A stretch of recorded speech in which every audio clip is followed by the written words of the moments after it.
Everyone has very good reason to be anxious. In fact, every one of us has the ultimate reason to be afraid. We're all vulnerable with a very deep, primitive anxiety. The fact that we aren't all nervous wrecks permanently drowning out our consciousness is actually a mystery. We're all vulnerable to loss, loss of love, loss of income, loss of control, susceptible to failure and ridicule. Fear is actually a response to a real threat. So when I'm walking in the valley with my kids, and this actually happened, a fat puff adder happens to cross our path and hiss between us. What happens? I panic. My kids scream, I freeze in shock. That response is fear. But what I begin to feel after this event is a different feeling. I begin to worry that the next time I walk in the valley, there's going to be that same puff adder lurking there waiting to scare me again. I also begin to worry that maybe there's a fat puff adder friend in my garden, and then I think that maybe there's a slithery friend in my garage. This begins a cycle of anxiety, and this is where I spend time worrying about something that might happen. That is a perceived threat. Fear is a healthy emotion. It's like sadness to loss or happiness when something good happens, but anxiety is maladaptive. It's a destructive version of fear, and it can set in motion a whole lot of negative effects. So number one, understand the difference between fear and anxiety. What do you think happens if I believe that that lovely path in the valley that I used to walk on is now snake infested? Well, I avoid going for walks there. Now, when I employ my rational mind, I could tell you that the population of puff adders is fairly small, and statistical probability says that it won't ever happen again. But anxiety can get stuck in my instinctual brain, and so I have to build an app to override my default settings. Now, the key is in knowing the dangers. So number two, you have to know that there is danger, but continue to move forward despite them. How do we become conscious of the risks? It doesn't help to stay naive, which is actually the other extreme of avoidance. But if you are naive, you can never know what can get in your way or what could stop you. So the key is becoming aware of what your problem is.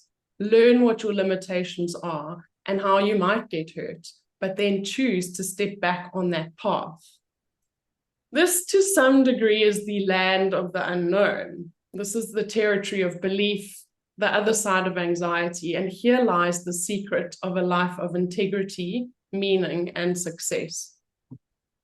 So the clinical literature proposes that we deal with extreme cases of anxiety, such as snake phobias, by a technique called systematic desensitization. So I have to identify in myself that that encounter with the snake was very scary, but I have to go back to the valley. I have to get back on my proverbial bicycle. And sometimes that takes breaking up the big worry into smaller parts and slowly learning to face the thing we're worrying about. In my case, I had to visit the local pet shop, look at a puff adder in its sleepy state. I watched my kids hold a mole snake, and I slowly began to touch the thing, noting that the snake may also be afraid of me at times. In this case, the respect for the snake, the fear, doesn't actually go away, but I get better at managing it. The world is still as dangerous. I just get less anxious, not because the world is less dangerous, but because I get braver. The puff adder bite will still atrophy my leg, and I could die if I don't get help. So perhaps I realize the world is more dangerous than I thought, but it also turns out that I discover that there's something in me that responds to taking on a challenge, a voluntary challenge. I make a choice to learn something about snakes. The very thing I had become anxious about, and as a result, I avoided the valley, my garden, the garage. Did you know that there are two totally different systems for when we are anxious, when we're under involuntary stress, as opposed to when we voluntarily impose a stressor on ourselves? you'll find that people who pick up pressure, we know perturbation, voluntary stress, uses a whole other system to deal with it. This system is associated with approach, challenge, and creativity. Those that are under involuntary stress leads to a cycle of anxiety and avoidance, employ a system of aggression, violence, and defense. The voluntary pressure applied comes with positive emotion linked with growth. And ironically, this is much less hard on our bodies than the defensive posture we use when we're under threat. So anxiety makes use of future resources to defend against a perceived threat. Let's take rejection as an example. Most people live with that fear of being rejected. You know, like some of us salespeople, worrying what might happen if we get rejected. And I know this. I'm right in the beginning of this journey. And how do we deal with it? Well, we avoid the thing that we're worrying about. But avoiding the valley doesn't make the snakes less poisonous. If anything, avoiding the places where snakes could be makes us more and more anxious about an idea. The only solution to anxiety is to break it up into smaller parts and slowly build courage and observe how courage grows inside of us. So there's no courage or faith in our own capacity to survive dangers when we only do what's expedient. If we only do what's immediately gratifying, convenient, or temporarily solving through avoidance and denial, we don't grow. We actually only regress. Most people are stuck, sometimes even paralyzed by anxiety because they are worried about taking a risk.